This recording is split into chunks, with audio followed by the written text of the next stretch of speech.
Darkness washes over the city, like ink spilling across a map. Streetlights blink out in long rows.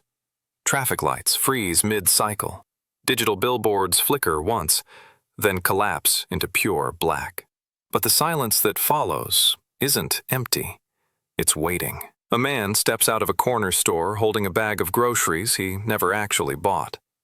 Not by choice, not by theft. The payment terminal died mid-transaction, freezing both him and the clerk in a moment of awkward disbelief. The screen that once scanned thousands of purchases a week now shows nothing at all. Across the street, a bank's glass doors are locked from the inside. People press their faces to the windows. Their cards don't work. Their apps don't load. Their accounts, millions of them, are trapped somewhere behind a system that has gone silent. An ATM spits out one final stack of cash before choking. The bills scatter across the pavement in a bright, colorful wave. Pedestrians stop. They watch the money blow away, carried by the cold wind down an empty avenue. No one chases it. No one bends down to grab a single note. Because in that moment, every person on that street feels the same quiet shock. The money still exists, but its power is gone. And as the wind carries the bills into the darkness, a single question rises, the kind that chills the spine. If money can die in a single night, what survives when war begins? When the systems fail, they fail fast. Card networks go first. One moment the terminal beeps, the next it freezes. Loading, loading, loading. Then nothing. A silent, digital death. Banks close their doors without warning. Metal shutters roll down like armor. People gather outside, confused but patient. At first, they refresh banking apps again and again, watching spinning circles that never stop spinning. Within minutes, ATMs follow. Error messages, empty trays, frozen keypads. Across entire cities, online payments simply vanish. The invisible rails that carry every transaction, every tap, swipe, scan, disintegrate. And then comes the moment no one expected. Paper money loses its pulse. It begins subtly. A shop owner refuses a stack of bills because he can't restock his shelves anymore. A taxi driver shakes his head. He has nowhere to refuel.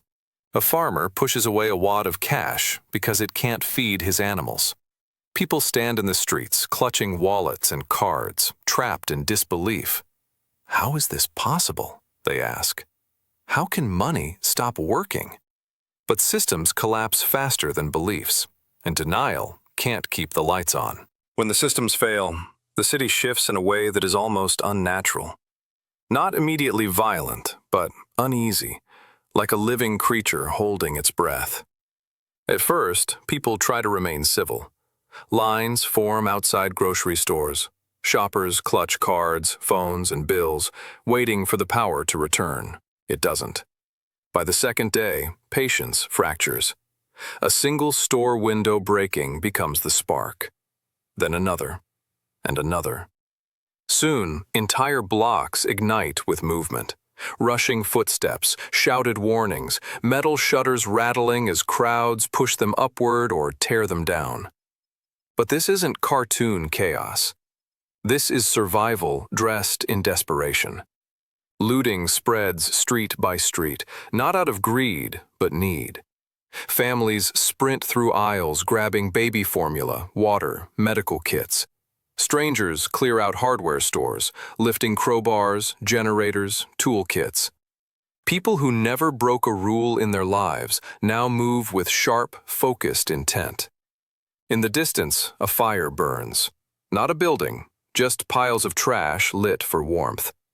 Groups gather around it, exchanging updates, rumors, fears. No one speaks about money. They speak about food, about fuel, about missing friends. In wealthier neighborhoods, garages crack open. Cars are stripped for parts, Fuel siphoned, tires removed, batteries stolen. Police cars sit abandoned on corners, their lights dead, their radios silent. Roving bands sweep through commercial districts, not organized, not militarized, just clusters of desperate people moving with the same primal instinct. They break into pharmacies first, then auto stores, then anywhere with water. And through every shattered storefront, you see it. Stacks of untouched cash lying on the floor like confetti after a parade. People step over bills without a glance. They push aside cash registers to reach canned goods. Wallets are emptied onto the ground, not to be stolen, but because they weigh down pockets. In one street-level office building, a security guard watches as looters tear apart the lobby vending machines. He tries to stop them by offering a month's wages in rolled-up bills. No one even looks at his hand. Because at this stage, the city isn't fighting for wealth. It's fighting for time, for calories, for safety before nightfall. As the fires burn, as alarms blare continuously from buildings no one bothers to silence, a new reality settles over the town like ash. The economy hasn't crashed, it has vanished, and the people have moved on without it. Cash is no longer king, it's no longer anything. In the vacuum, something ancient reawakens. Gold becomes more than a metal. Silver becomes more than ornament.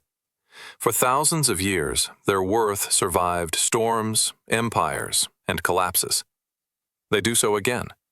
No electricity required, no bank needed, no system to trust. A microscene flickers. A family on the edge of a ruined marketplace. A stranger approaches. They hold out a small gold coin, old, worn, unmistakable. Another scene. A silver necklace is unclasped from a shaking neck and placed on a counter. The shopkeeper hesitates, then nods.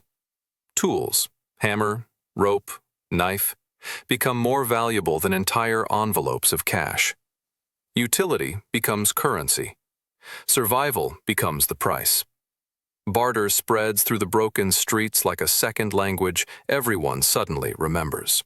In the first days, people trade for what keeps the body alive and the night survivable: water. Clear bottles are guarded like diamonds. Medicine. A single pill can change a fate. Fuel. A single gallon becomes more powerful than a briefcase of bills. Batteries. Batteries become time, safety, and warning. Tools. They fix, they build, they protect. Food. Each meal becomes a negotiation. Precious metals, not for luxury, for stability. Cash doesn't make the list. At some point, quietly, painfully, the truth settles in. People stand before broken ATMs, staring at the dead screens as if sheer willpower could bring them back to life. They hold cash in their hands, rubbing it between fingers. The ink, the texture, the faces. And then, the weight of meaninglessness hits. Some drop their bills, some clutch them tighter. Some sit on curbs, emptying wallets onto the ground in disbelief. A mother tries to buy medicine with a stack of cash thicker than her hand. The pharmacist shakes his head. Across entire suburbs, trash bins overflow with paper currency. A society raised on numbers and accounts must confront a truth older than civilization. Money works only when everyone agrees it does. And when everything shatters, agreement is the first casualty. The question lingers in the ruins. How does a society react when its most trusted symbol loses meaning overnight? No one answers. The silence does. In the first days of World War III, money didn't disappear. It simply stopped mattering. Cash lost its crown. Digital balance sheets faded, and the world was forced to remember an ancient truth. Value is not printed. It is chosen. When the systems fell, so did the illusion. And the world learned what wealth really means.